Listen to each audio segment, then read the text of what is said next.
is up, Jumpin' Jays podcast? Back with another episode. This is Game 3 recap. What a game yesterday. 18 innings it went. So let's just get right into it with the first topic of the day. And that is Brendan Little. And I think Brendan Little is taking all the blame right now for letting up that home run against Freddie Freeman. But I think it was just, a lack of a better term, just too late. It's just too late for a pitcher to go in there and say, "Hey, I'm gonna pitch what I usually throw and throw the heat that I usually do." So it's too unreliable in a sense that you can't just put a guy in there and say, "Hey, I'm gonna do good at 3:00 in the morning."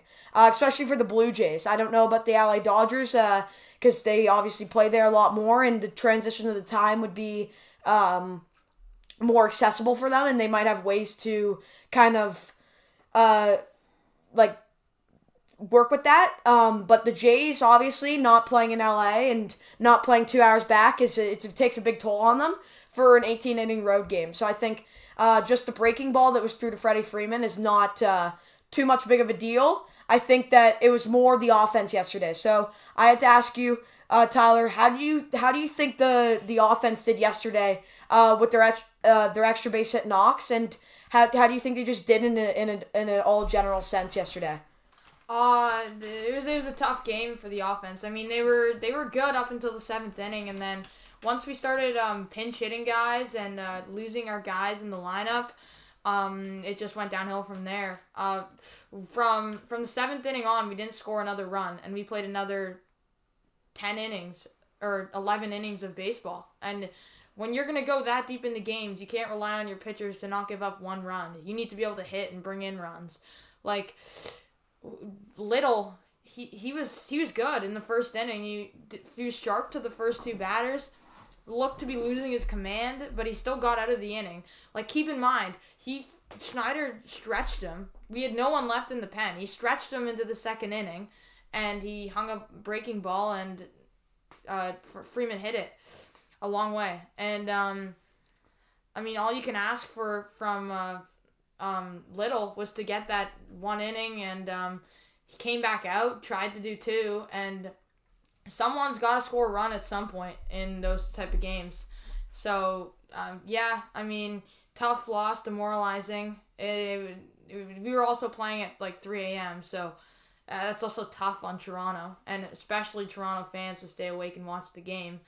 But, yeah, demoralizing loss, and there's not too much more to say about that. We got to win tonight, and even the series.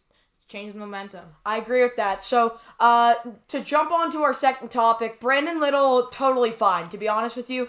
It's someone's going to win the game when you get to 18 innings. It's going to be win or loss. And when your offense just goes out there and shows that they can't do it, it's different. But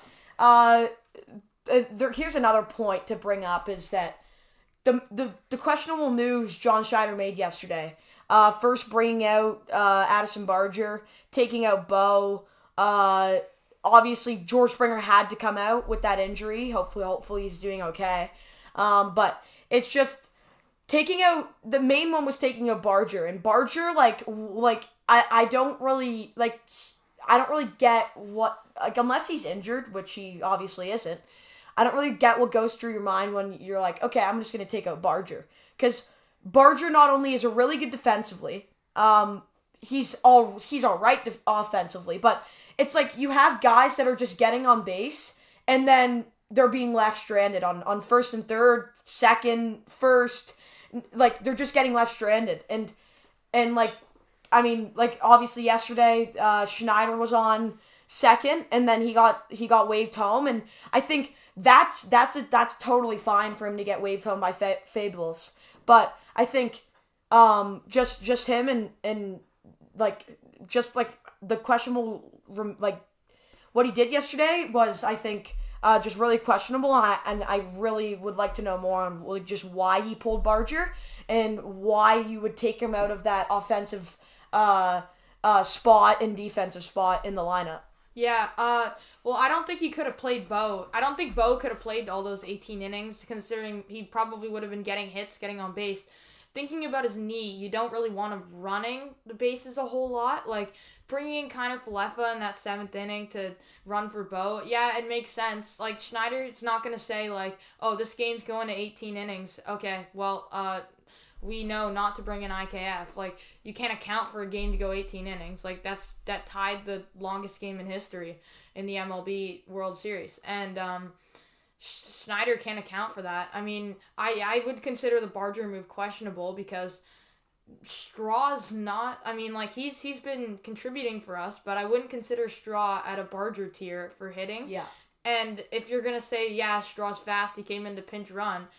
Barger runs pretty well too. It's like, it's not like it's like Kirk where he's not very fast, or like even for an example Bo who isn't too fast anymore. It's not like a case like that. Barger can run, like he can run pretty well. He can play defense. I know Straw could probably play it better, but it's like in a situation where the game's tied, bottom of the 8th.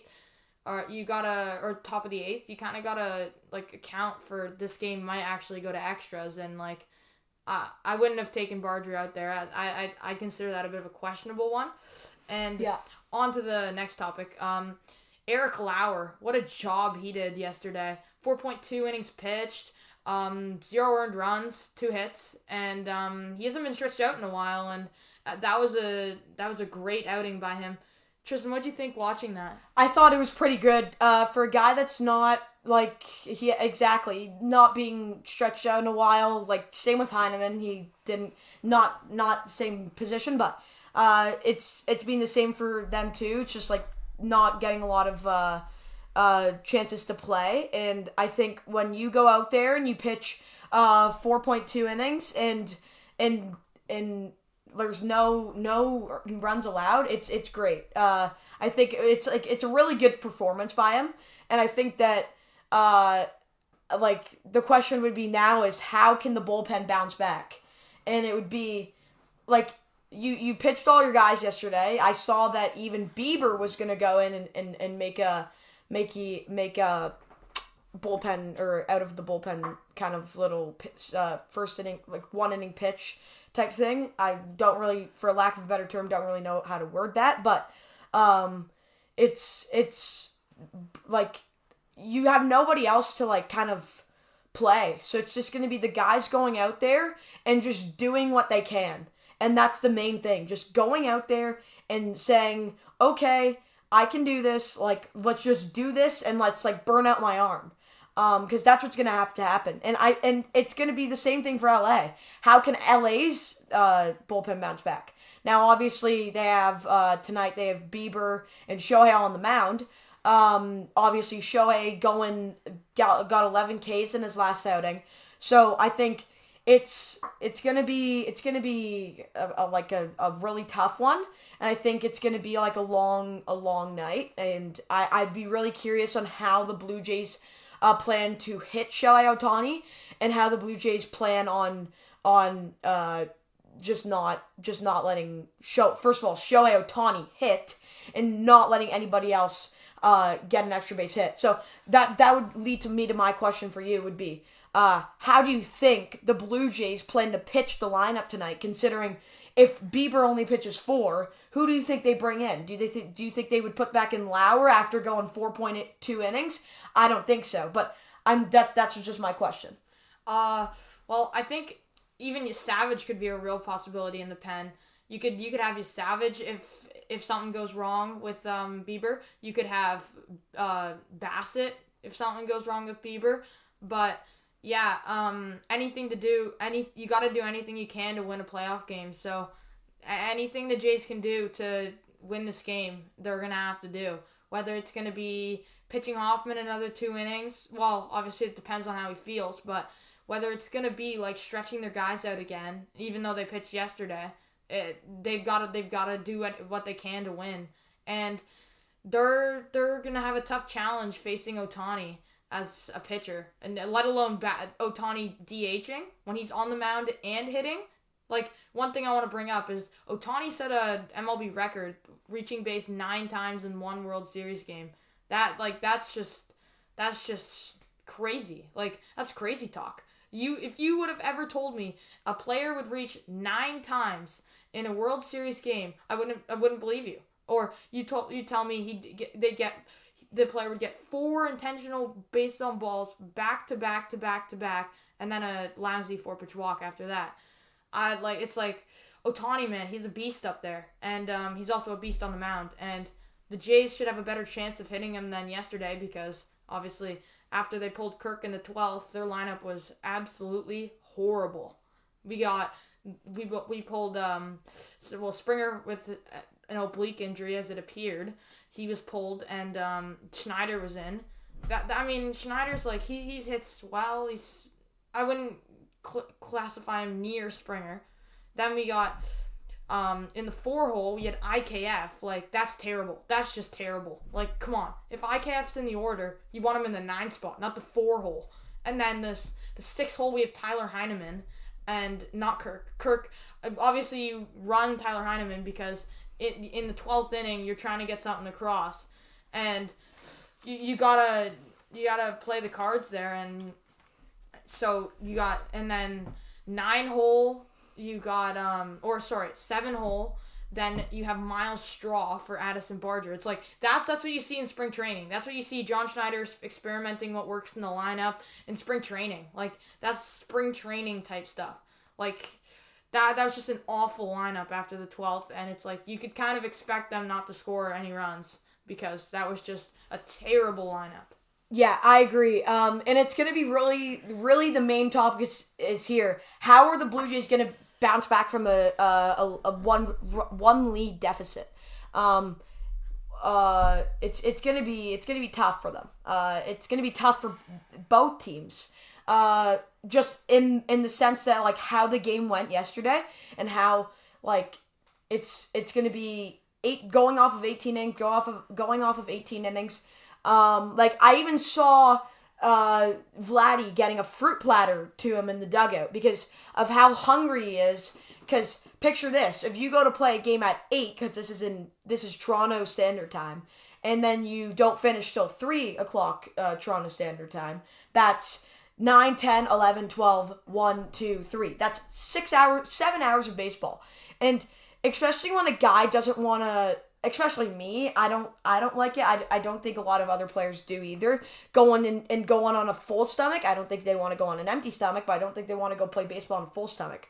So it's like, picture this: you go to your job and you don't get a lunch break. Like, it's going to be insane to see how the Blue Jays are going to bounce back and how they're going to, like, the order hasn't even been announced yet. It's 6:30 right now, and the order hasn't been announced yet. So I don't know how they're gonna place guys. I don't know if Springer's gonna be in the lineup, which is one, because as it appeared, it was an oblique injury, but it obviously didn't turn out to be like that. But he's getting more tests on him done today.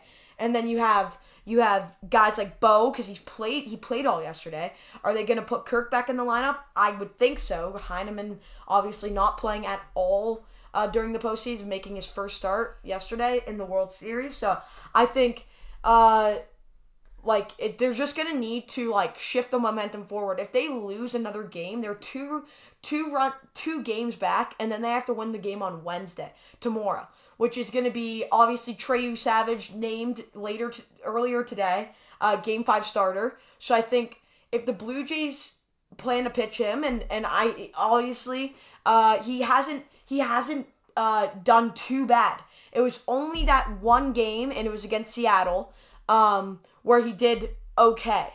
And still, he hasn't done too bad. It wasn't a bad outing.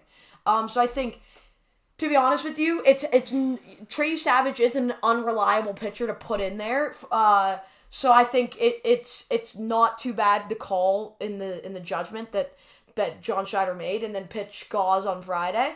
I think I totally get that.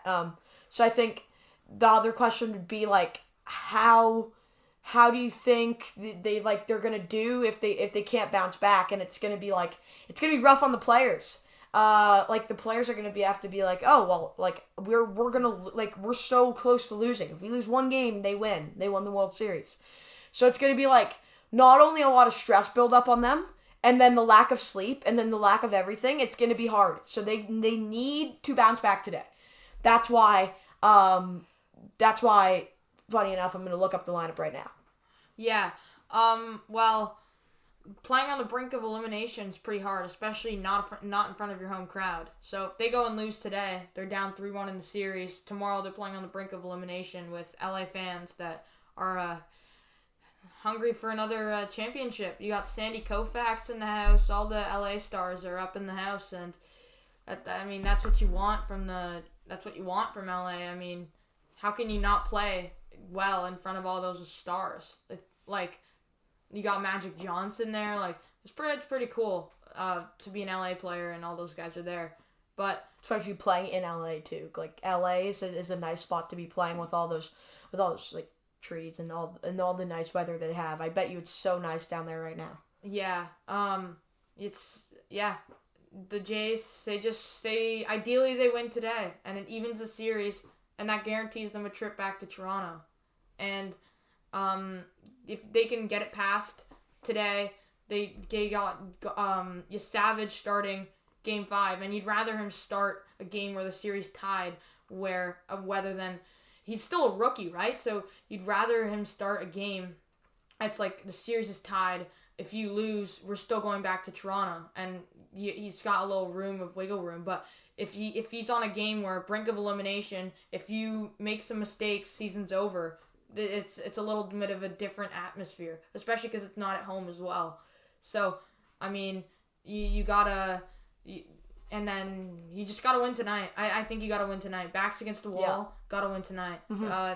This team's ride or die now. It's right at the end of the season, end of October. This is what we've all been waiting for. Yeah. Ride or die with this team. Like, you either ride with them or you don't. Like, there's no in the middle. There's no in the middle. The Jays are either going all the way or they don't. So, yeah.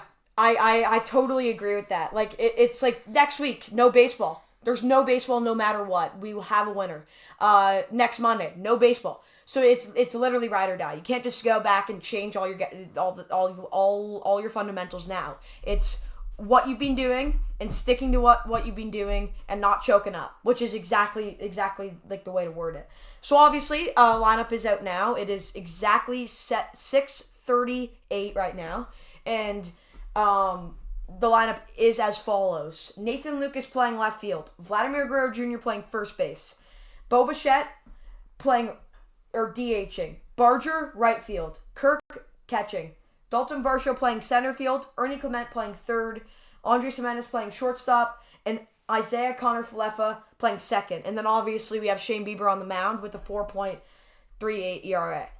So I think that's obviously reading that Springer's not in the lineup. Great to see Barger back in right field. Didn't really doubt that he wasn't going to be in there, but I mean it's great to see those guys back in the lineup. It's just Springer takes a huge, like, you have a guy that you have all those fundamentals already on you, and then you just lose Springer, which is as you can see a big brother to the team basically. He's won a lot of games for the Jays this year, especially the punch your ticket to the World Series or the Fall Classic. So I think having him gone takes a huge toll and a huge reckoning on the Blue Jays staff. So I think I don't know if you have anything else to say, but I think that really wraps it up. Yeah. Well, I mean, no matter what happens in this series, This is a season to be proud of. Like, the Jays coming back from a below 500 winning regular season last year. Ross Atkins makes some big moves in the offseason, brings in some dogs. Then we go to the trade deadline, brings in some more dogs, and this is how the season has been. We've had the bottom of the lineup from the top of the lineup, up and down, contributing, driving in runs, getting on base, turning the lineup over, sacrifice bunts, like all this kind of stuff. They play small ball, and they can also play big ball, where they hit the ball out of the park.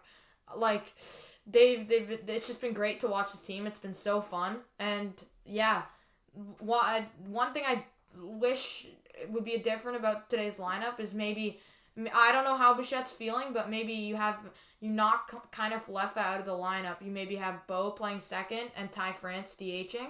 Because I'd like to see a guy like Ty France in there because like he was putting up some good ABs yesterday. He was looking pretty solid. Had a hit. Like I'd like to see him back in the lineup today, but I mean it's probably dependent on what Bichette's feeling right now. So I don't know what Bichette's feeling, but yeah, that's just my take on that. I agree. So it's like we said, it's really ride or die. You have the guys that you can play. You made the roster.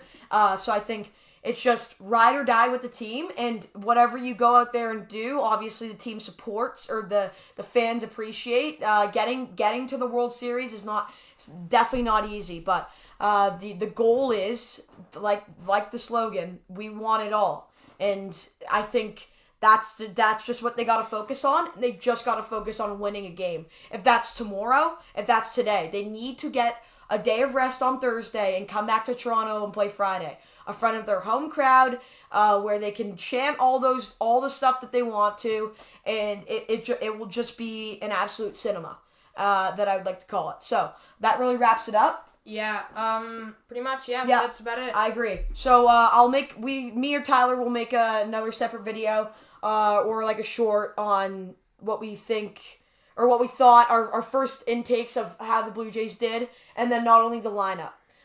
So I think that's really it, and yeah. Yeah, go Jays go! Go Jays go!